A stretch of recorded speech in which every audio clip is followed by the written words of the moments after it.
स्वागत है आपका आपके अपने YouTube channel Arihant Hindi education में।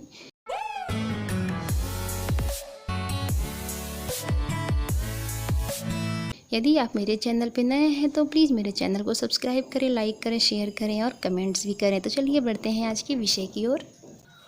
आज आप लोग कक्षा 11 हिंदी विषय के अंतर्गत तुलसीदास जी द्वारा रचित भरत महिमा पाठ का दूसरा और अंतिम भाग देखेंगे। पहले भाग की वीडियो उसका लिंक दिया हुआ है, इसके पहले आप उसे अवश्य देख लें। तो चलिए शुरू करते हैं। आगे देखते हैं।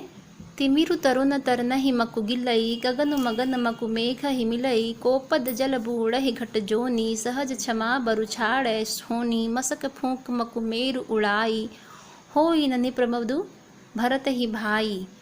आप अर्थ जब भी लिखें तो उसके पहले संदर्भ अवश्य दें। तो प्रस्तुत पंक्तियाँ आपकी पाठ्य पुस्तक हिंदी काव्यांजलि के भरत महिमा नामक पाठ से लिया गया है, जिसके रचयिता राम भक्त कवि तुलसीदास जी हैं। प्रस्तुत पंक्तियों में तुलसीदास जी ने लक्ष्मण के द्वारा उकसाए जाने पर भी रामचंद्र जी शांत चित्त से कहते हैं कि भरत को कभी भी राज्य का अभिमान नहीं हो सकता है। तो उसी का वर्णन इसमें है। तुलसीदास जी बताते हैं कि श्री राम लक्ष्मण को समझाते हुए कहते हैं कि चाहे कितने ही असंभव कार्य संभव हो जाएं, किंतु भरत में तो अभिमान आ ही नहीं सकता। तिमिरु, तिमिरु का अर्थ होगा अंधकार, तरुण, तरुण का अर्थ होगा सूर्य, मकु, मकु का अर्थ होगा संभव या चाहना। तो जिस तरह दोपहर के तेज सूर्य को चाहे तो अंधकार निगल ले, अर्थात दोपहर में सूर्य की रोशनी बहुत तेज होती है, चाहे तो बादलों का जो झोंका आता है वो सूर्य को निगल लेता है, यानी चाहे तो अंधकार निगल ले। गगन मगन मकु मेघ ही मिलई, और बादलों में मिलकर चाहे आकाश विलीन हो जाए, गायब हो जाए। गोपद जल बुढ़ही घट जोनी, गोपद यानी गाय के खुर से बने छोटे से गड्ढे में अगस्त्य मुनि चाहे तो डूब जाए, अर्थात जो गाय के खुर से बना हुआ छोटा गड्ढा होता है उसके भरे जल में चाहे तो अगस्त्य मुनि डूब जाए। सहज क्षमा बरु छाड़े छोनी, और चाहे क्षमा करने के अपने गुण को पृथ्वी त्याग दे। मसक फूंक मकु मेरी उड़ाई, अर्थात चाहे भारी पर्वत सुमेरु पर्वत को मच्छर की हल्की सी फूंक से उड़ा दिया जाए। होई न नृप मधु भरत ही भाई, लेकिन राज्य प्राप्ति का अभिमान तो भरत को बिल्कुल भी नहीं हो सकता। हे लक्ष्मण, लखन तुम्हार शपथ पितु आना सुचि सुबंधु नहीं भरत समाना। हे लक्ष्मण, मैं तुम्हारी शपथ और पिताश्री की सौगंध लेकर कहता हूँ कि भरत के समान पवित्र स्वच्छ हृदय वाला श्रेष्ठ भाई इस संसार में कोई नहीं है। सुगुन खीर अवगुण जलुताता मिलई रचई पर पंचु विधाता, अर्थात श्रेष्ठ गुण रूपी दूध और अवगुण रूपी जल को, सुगंधु मतलब सगुण यानी गुण रूपी दूध और अवगुण रूपी जल को मिलाकर ब्रह्मा ने इस सृष्टि की, विधाता, विधाता का अर्थ होगा ब्रह्मा, ब्रह्मा ने इस सृष्टि की यानी इस संसार की रचना की है। भरतु हंस रविवंश तड़ागा जन्म कीन्ह गुण दोष विभागा, भरत रूपी हंस ने इस सूर्यवंश रूपी तालाब में जन्म लेकर गुण और दोषों को अलग कर दिया है, अर्थात भरत के मन में कभी भी गलत भावना आ ही नहीं सकती है। गहि गुण पथ तज अवगुण बारी निज जस जगत कीन्हि उजियारी, कहत भरत गुण सीलु स्वभाव प्रेम पयोधि मगन रघुराऊ, अर्थात गुण रूपी दूध को ग्रहण करके उन्होंने अवगुण रूपी जल का त्याग कर दिया है, अपने यश से संसार को प्रकाशित किया है। इस प्रकार कहत भरत यानी इस प्रकार भगवान श्री राम भरत के गुणों और उनके सुंदर स्वभाव का वर्णन करते हुए प्रेम रूपी पयोधि यानी सागर में विलीन हो गए या मग्न हो गए, यानी भगवान राम ने भरत के गुणों का इतना सुंदर वर्णन किया और वर्णन करते करते उनके ही प्रेम में मगन हो गए। आगे देखते हैं। सुनि रघुवर बानी बेबुध देखी भरत पर हेतु सकल सराहत राम सो प्रभु को कृपा निकेतु। इस पद्यांश में भरत जी के गुणों की प्रशंसा करते हुए देवताओं ने उन्हें धर्म की धुरी बताया है, अर्थात धर्म को धारण करने वाला बताया है। तो इसी का वर्णन इसमें किया गया है। महाकवि तुलसीदास जी कहते हैं कि जब श्री राम के मुख से, रघुवर मतलब श्री राम के मुख से सुनकर, बानी मतलब वाणी, विबुध देखी भरत पर हेतु, अर्थात उनके गुणों की प्रशंसा सुनकर और भरत के प्रति अपार प्रेम देखकर सारे देवता सकल सराहत, सारे देवता राम की सराहना करने लगे कि प्रभु को कृपा निकेतु, यानी श्री राम के समान कृपा के धाम और कौन हो सकता है, अर्थात कोई नहीं। तात्पर्य है कि जब राम ने भरत जी की प्रशंसा की और उनको धर्म की धुरी बताया तो यह सुनकर सारे देवता राम की सराहना करने लगे। जो न होत जग जन्म भरत को, सकल धर्म धुर धरनि धरत को, कविकुल अगम भरत गुण गाथा, को जानई तुम बिन रघुनाथा। देवता आपस में बात करते हैं कि इस संसार में यदि जन्म यानी भरत का जन्म नहीं हुआ होता तो इस धरती पर सकल मतलब इस पूरी धरती पर धर्म की धुरी को कौन धारण करता, अर्थात इस धर्म को कौन आगे ले जाता। कविकुल अगम भरत गुण गाथा, को जानई तुम बिन रघुनाथा। इतनी निष्ठा और श्रद्धा से धर्म का पालन अन्य कोई नहीं कर सकता। भरत की इस गुण गाथा को हे रघुनाथ, हे राम, आपके अलावा और कौन जान सकता है। लखन राम सिय सुन सुरिबानी, अति सुहलेहु न जाई बखानी, यहाँ भरत सब सहित सहाय, मंदाकिनी पुनीत नहाए। अर्थात देवताओं के इन वचनों को सुनकर राम, लक्ष्मण और सीता, सी मतलब सीता, इतने अधिक सुख और आनंद का अनुभव करते हैं कि उसका वर्णन, बखान यानी वर्णन नहीं किया जा सकता। यहाँ भरत सब सहित सहाय, और इधर भरत संपूर्ण समाज के साथ मंदाकिनी नदी में स्नान करते हैं। सरित समीप राखी सब लोगा, मागी मात गुरु सचिव नियोगा। और सभी लोगों को भरत जी ने नदी के पास ही रोक दिया और माता और गुरु तथा मंत्री से आदेश मांगकर चले भरत जहाँ सिय रघुराई, साथ निषाद नाथ लघु भाई। यानी अपने गुरु, मंत्री और सुमंत्र से आज्ञा मांगकर निषाद राज एवं अपने छोटे भाई शत्रुघ्न को लेकर उस स्थान की ओर चले जहाँ श्री राम सीता सहित विराजमान थे।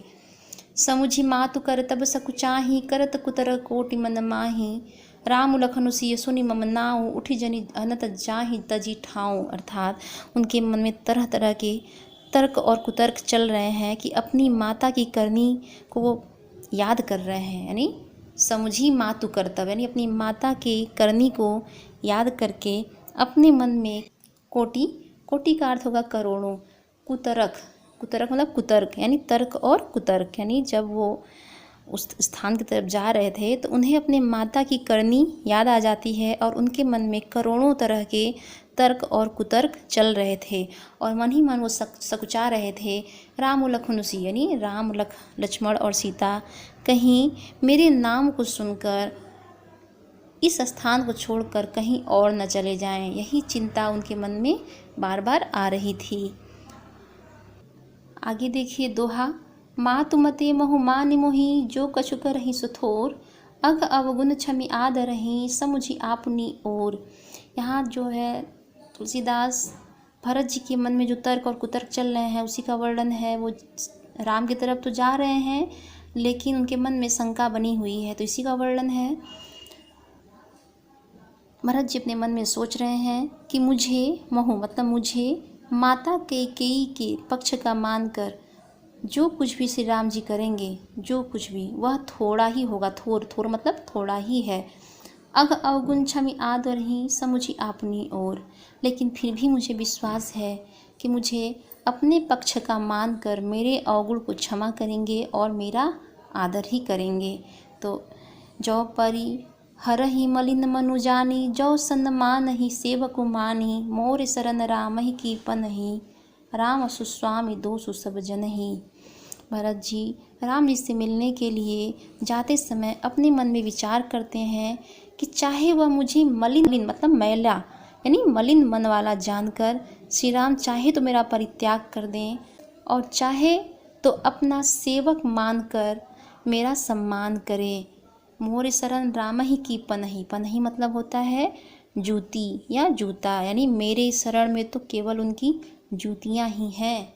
राम सुस्वामी दोष सब जन ही, राम एक उत्तम स्वामी है, दोष तो मुझ जैसे सेवक में है। अर्थात उनके मन में ये विचार चल रहा था कि भले ही श्री राम मेरा परित्याग कर दें, मुझे छोड़ दें, कुछ भी करें, मैं सब सह लूँगा, लेकिन मेरे लिए तो उनकी जूतियाँ ही सब कुछ हैं। जग जस भाजन चातक मीना, नेम पेम निज निपुण नवीना, असमन गुनत चले मग जाता, सकुच स्नेह शिथिल सब गाता। अर्थात जस, जस का अर्थ होगा यश, यानी इस संसार में यश के पात्र तो चातक और मछली। चातक एक पक्षी है, मीना मतलब होता है मछली, यानी इस संसार में तो यश के पात्र केवल चातक और मछली हैं, जो अपने प्रेम को सदैव नवीन नया, यानी अपने प्रेम मतलब प्रेम, निज मतलब अपनी, यानी जो अपने प्रेम को सदैव नया बनाए रखने में नवीन है यानी निपुण है। असमन गुनत चले मग जाता, अर्थात अपने मन में इस तरह की बातें सोचते हुए भरत जी रास्ते पर चले जा रहे हैं। सकुच स्नेह शिथिल सब गाता, गाता गाता का अर्थ होगा शरीर, और उनके शरीर के सारे अंग संकोच और प्रेम के कारण शिथिल हुए जा रहे हैं। फेरति मनहु मातु कृत खोरी, चलत भगति बल धीरज थोरी, जब समुझत रघुनाथ सुभाऊं, तब पथ परत उताइल पाऊं। अर्थात माता कैकेयी द्वारा की हुई, मातु मतलब माता कैकेयी द्वारा की हुई बुराई, खोरी मतलब बुराई, उन्हें वापस लौट जाने के लिए, फेरती मतलब वापस लौट जाने के लिए प्रेरित करती है। किंतु चलती भगति बल धीरज थोरी, किंतु मन में भक्ति के बल के कारण आगे बढ़े जा रहे हैं, यानी उनके मन में राम के प्रति जो भक्ति है, जो श्रद्धा है, उसी के बल पर वह राम से मिलने के लिए धीरे धीरे आगे बढ़ते जा रहे हैं। जब समुझत रघुनाथ सुभाऊं, अर्थात जब उनका मन श्री रघुनाथ जी के स्वभाव में विचार कर उनको समझता है, तो पथ परत उताइल पाऊँ, तो उनके पैर जो है रास्ते पर बहुत जल्दी जल्दी आगे बढ़ने लगते हैं। तात्पर्य यह है कि जब वह बढ़ रहे हैं तो उन्हें अपने माता कैकेयी की करनी याद आ जाती है, तो उनका जो हृदय है वह डर जा रहा है, कांपने लग रहा है कि पता नहीं रामचंद्र जी क्या करेंगे। लेकिन जब उन्हें श्री रामचंद्र जी के स्वभाव का याद आता है तो उनका कदम जो है बहुत तेज़ी से बढ़ते जा रहे हैं उस रास्ते पर। भरत दशा तहि अवसर कैसी, जल प्रवाह हम जल अल गति जैसी, देखी भरत कर सोचु स्नेहु, भा निषाद तहि समय विदेहु। अर्थात भरत जी की ऐसी दशा हो रही है जैसे जल के प्रवाह में भौरे की होती है। भरत जी की ऐसी दशा को देखकर निषाद विदेह हो गया, अर्थात वह अपने शरीर की शुद्ध बुद्ध भूल गया। तो प्रस्तुत पंक्तियों में अवधी भाषा है, अलंकार, अनुप्रास और उपमा है, रस शांत है, छंद चौपाई है। आगे देखते हैं। मिली सपेम रिपुसूद नहीं, केवटु भेटऊ राम, भूरि भाए भेटे भरत, लक्ष्मण करत प्रणाम। तो यहाँ रिपुसूदन शब्द का अर्थ होगा शत्रुघ्न। शत्रुघ्न को रिपुसूदन भी बोला जाता था। और भेटो मतलब होता है गले लगना। तुलसीदास जी आगे कह रहे हैं, श्री राम अत्यंत प्रेम के साथ अनुज यानी छोटे भाई शत्रुघ्न से मिलकर फिर केवट के साथ प्रेम सहित मिले, और साथ ही भरत जी प्रणाम करते हुए लक्ष्मण जी से अत्यधिक प्रेम के साथ गले मिले। यानी वहाँ जब पहुँचे तो चारों भाई आपस में बड़े ही प्रेम से मिले। तो इसी का वर्णन है इसमें। भेटे उलखन ललकी लघु भाई, बहुरी निषाद लीन उरलाई, पुनि मुनिगण दुहु बाइन बंदे, अभिमत आशीष पाई आनंदे। भरत जी से गले मिलने के बाद लक्ष्मण जी अपने छोटे भाई शत्रुघ्न से बड़े ही प्रेम से मिले और फिर उन्होंने बड़े सम्मान के साथ निषाद राज को भी गले लगाया। पुनि मुनिगण दुह बाइन बंदे। उसके बाद दोनों भाइयों भरत और शत्रुघ्न ने वहाँ उपस्थित मुनिगणों को वंदना की और मनोवांछित फल पाने का आशीष प्राप्त किया। यानी जो वहाँ मुनि लोग थे उपस्थित, उनकी भी वंदना इन दोनों भाइयों ने की, यानी भरत और शत्रुघ्न ने की, और उनसे मनोवांछित फल लेने का आशीर्वाद भी प्राप्त किया। सानुज भरत उमगी अनुरागा धरि शिरसीय पद पदुम परागा। उसके बाद भरत ने छोटे भाई शत्रुघ्न के साथ अत्यधिक प्रेम और श्रद्धा के साथ सीता को कहा गया है, तो सीता के कमल रूपी चरणों की धूल को अपने सिर पर लगाया। पुनि पुनि करत प्रणाम उठाए, सिर कर कमल परसि बैठाए, और उन्हें बार बार प्रणाम किया। तब सीता ने प्रणाम करते हुए दोनों भाइयों को उठाकर अपने कर कमलों से उनके सिर का स्पर्श करके अपने पास बैठाया। परसी मतलब अपने पास बैठाया, यानी तात्पर्य यह है कि भरत और शत्रुघ्न सीता के चरणों पर अपने शीश रखे, तो सीता ने दोनों लोगों को उठाकर हाथों से आशीर्वाद दिया और उन्हें अपने पास बिठाया। सिय असीस दीन्ही मन माही, मगन स्नेह देह सुधिनाही। सब विधि सानुकूल लखि सीता, भेनि सोच कर अपडर बीता। अर्थात उनके स्नेह में मगन दोनों भाइयों को अपने शरीर की, यानी सीता ने जब आशीर्वाद दिया तो दोनों भाई बड़े ही मगन हुए और उन्हें अपने शरीर की भी सुध-बुध नहीं रही। सब विधि सानुकूल लखी सीता, यानी जब उन्होंने देखा सब प्रकार से अनुकूल है, तो उनके मन का, यानी भरत के मन का जो डर था, जो शंका थी, सब दूर हो गए। को किछु कही न को किछु पूछा, प्रेम भरा मन निज गति छूछा। तेहि अवसर केवटु धीरज धरी, जोरी पाने बिनवत प्रणाम करी। अर्थात कोई किछु कहो, यानी उस समय तो न किसी ने किसी से कुछ कहा और न ही किसी ने किसी से कुछ पूछा। प्रेम भरा मन निज गति छूछा, यानी केवल प्रेम से ही सबके मन परिपूर्ण थे। केवट ने उसी समय धैर्य धारण करते हुए अपने दोनों हाथ जोड़कर श्री राम से विनती की।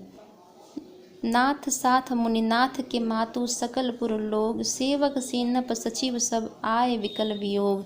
अर्थात सकल मतलब होता है सारे लोग, यानी सब लोग।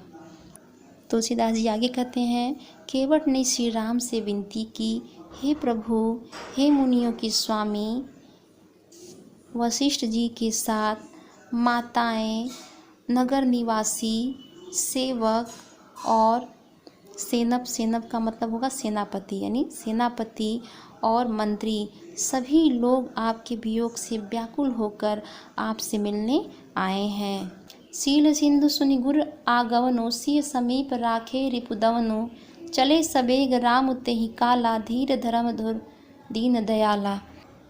अर्थात गुरुओं के आगमन की बात को सुनकर सील के समुद्र श्री रामचंद्र जी शत्रुघ्न को सीता के पास, रिपुदमनु यानी शत्रुघ्न को सीता के पास छोड़कर उसी समय अत्यधिक वेग, सवेग मतलब अत्यधिक वेग के साथ उनसे मिलने चल पड़े। गुरहि देखि सानुज अनुरागे, दंड प्रणाम करत प्रभु लागे। गुरु वशिष्ठ को देखकर छोटे भाई लक्ष्मण सहित प्रभु श्री राम प्रेम से भरकर उन्हें दंडवत प्रणाम करने लगे। मुनिवर धाई लिए उरलाए, प्रेम अमुगी भेटे दो भाई। तब मुनिश्रेष्ठ वशिष्ठ ने दौड़कर उन्हें गले लगा लिया और अत्यधिक प्रेम से उमग कर वे दोनों भाइयों से मिले। प्रेम पुलकी केवट कही नामो, किन्ह दूरिते दंड प्रणामो। केवट ने अपना नाम लेकर उनके प्रेम से पुलकित दूर से ही उन्हें दंडवत प्रणाम किया। राम सखा ऋषि बरबस भेटा, जनु महिल उठत स्नेह समेटा। अर्थात केवट को राम का मित्र जानकर महर्षि वशिष्ठ उससे बरबस ऐसे मिले मानो उन्हें भूमि पर लौटते हुए प्रेम को उठाकर अपनी भुजाओं में समेट लिया हो। यानी जब उन्होंने सुना कि केवट राम का मित्र है तो महर्षि वशिष्ठ भी उसे बड़े ही प्रेम के साथ मिले। रघुपति भगति सुमंगल मूला नभ सराहि सर बरसहि फूला एहि सम निकट नीच को नाही बड़ वशिष्ठ सम को जग माही। अर्थात सब मंगलों के मूल भगवान राम की भक्ति की सराहना देवता लोग करने लगे और आकाश से बरसहि फूला यानी आकाश से फूलों की वर्षा होने लगी। एहि सम निकट नीच को नाही बड़ वशिष्ठ सम को जग माही। और सारे देवता कहने लगे कि इस केवट के समान नीच कोई नहीं है और इन मुनि वशिष्ठ के समान इस संसार में कोई श्रेष्ठ नहीं है। फिर भी भगवान राम की भक्ति के परिणाम स्वरूप वह नीच केवट वशिष्ठ जी के प्रेम का कृपा पात्र बन गया। और ऐसा कहकर सारे देवता आकाश से फूलों की वर्षा करने लगे। तो यहाँ पे ये बताया गया है कि राम की भक्ति में ऊंच नीच का कोई भेदभाव नहीं है। भाषा अवधि है, छंद दोहा और चौपाई, रस शांत है, अलंकार रूपक उत्प्रेक्षा एवं अनुप्रास है। अगला दोहा देखिए। जेहि लखी लखनहु ते अधिक मिले मुदित मुनिराव सो सीतापति भजन को प्रगट प्रताप प्रभाव। अर्थात प्रस्तुत दोहे में भगवान राम की भक्ति के प्रभाव का वर्णन कवि ने किया है। लखनहु, लखनहु का अर्थ होगा लक्ष्मण, मुदित, मुदित मतलब होगा प्रसन्न या प्रसन्नता, प्रभाव, प्रभाव का अर्थ होगा प्रभाव। तो तुलसीदास जी कहते हैं जिस केवट को देखकर मुनियों में श्रेष्ठ वशिष्ठ जी लक्ष्मण से भी अधिक प्रसन्नता के साथ मिले। अर्थात वशिष्ठ जी लक्ष्मण से जैसे मिलते उससे भी अधिक प्रसन्नता के साथ वह केवट से मिले। यह सब सीतापति यानी यह सब सीता के पति श्री राम की भक्ति का ही प्रताप था, जिसकी वजह से केवट को इतना सम्मान मिला। ये भरत महिमा पाठ का दूसरा और अंतिम वीडियो था। इसके पहले भाग की वीडियो इसी के डिस्क्रिप्शन में उसका लिंक दिया हुआ है, आप उसे अवश्य देख लें। और इसके बाद कवितावली का वीडियो आएगा तो वो भी लिंक इसके डिस्क्रिप्शन बॉक्स में रहेगा। आज के लिए इतना ही, धन्यवाद।